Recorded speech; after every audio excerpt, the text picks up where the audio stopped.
इसी के साथ इस जर्नी में आगे बढ़ते हैं और जानते हैं कि अमेज़न के बारे में यूनिक चीज क्या है।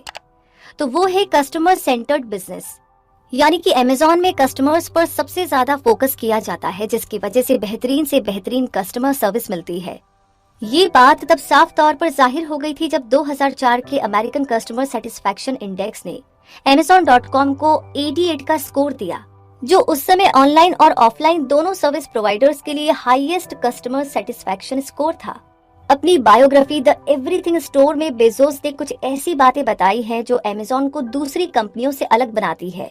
जेफ बेजोस का कहना है कि अमेज़न सही मायनों में अपने कस्टमर को सबसे ज्यादा अहमियत देती है, उन्हें सबसे पहले रखती है और वो लॉन्ग टर्म को ध्यान में रखते हुए अपने प्लान और डिसीजन लेते हैं और बहुत ज्यादा इनोवेटिव सोच रखते हैं। उनका दावा है कि बहुत कम कंपनीज के पास इनमें से तीनों क्वालिटीज हैं। ज्यादातर कंपनियां तो कस्टमर के बजाय अपने कंपटीशन पर फोकस करती है।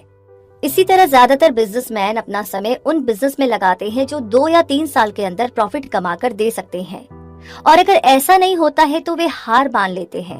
लोगों की ये सोच है कि किसी नई चीज में इन्वेस्ट करने से ज्यादा सेफ और आसान सक्सेसफुल कॉम्पिटिटर्स को फॉलो करना होता है। लेकिन अमेज़न में ये घिसी पिटी सोच नहीं चलती, बल्कि वहाँ पर इनोवेशन पर सबसे ज्यादा जोर दिया जाता है।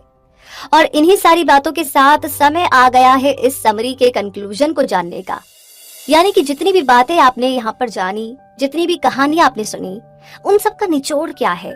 तो मुद्दा मामला ऐसा है कि अमेज़न ने एक ऑनलाइन बुक रिटेलर के आइडिया के साथ शुरुआत की थी, जो धीरे धीरे बढ़ते बढ़ते दुनिया के हर कोने में फैल गया और दुनिया भर में धूम मचा दी।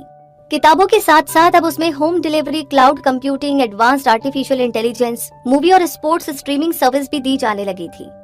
लेकिन ये सब चुटकियों में नहीं हो गया था, या ऐसा नहीं कि अमेज़न को किसी भी मुश्किल का सामना नहीं करना पड़ा, बल्कि जेफ बेजोस को कई तरह के क्रिटिसिज्म और काफी सारे ताने झेलने पड़े। जैसे कि उन्हें एक सख्त बॉस का लेबल दे दिया गया और उन्हें अमेज़न के गोदामों में काम करने की कंडीशन को लेकर तरह तरह की शिकायतों का सामना करना पड़ा। 2002 में जब अमेज़न फाइनेंशियल क्राइसिस से गुजर रहा था और लगभग दिवालिया होने की कगार पर था, तब कई सारे एनालिस्ट ने यहाँ तक कह दिया था कि वो साल अमेज़न के अंत का साल था। इन सब के बावजूद बेजोस अपने अंपायर को बढ़ाते रहे और अपनी कंपनी के लिए एक लॉन्ग टर्म विजन बनाए रखा। 2020 की शुरुआत में जब कोरोना जैसी महामारी के कारण पूरी दुनिया की इकोनॉमी ठप हो गई थी, तब क्वारंटीन के कारण अमेज़न की ऑनलाइन सर्विस की मांग में जैसे एक बूम आ गया था। अमेज़न के शेयर की कीमत बढ़ गई और नई ऊंचाइयों पर पहुंच गई। हाल ही में जेफ बेजोस ने अनाउंस किया कि वो 2021 की गर्मियों में अमेज़न में अपनी सीईओ की पोस्ट को छोड़ देंगे और अपनी ग्लोबल रिटेल अंपायर में एक एग्जीक्यूटिव चेयरमैन के रूप में काम करना जारी रखेंगे। तो इसी के साथ ये समरी तो यहीं पर कंप्लीट होती है। और ये समरी आपको कैसी लगी, आपकी क्या राय है, कौन सी बात आपको अच्छी लगी, या ऑलरेडी आप किसी कॉन्सेप्ट को फॉलो कर रहे हैं, हमें कमेंट बॉक्स में लिख करके जरूर बताइएगा। साथ ही साथ आगे की समरी के बारे में जानना चाहते हैं उसका नाम लिख भेजिए।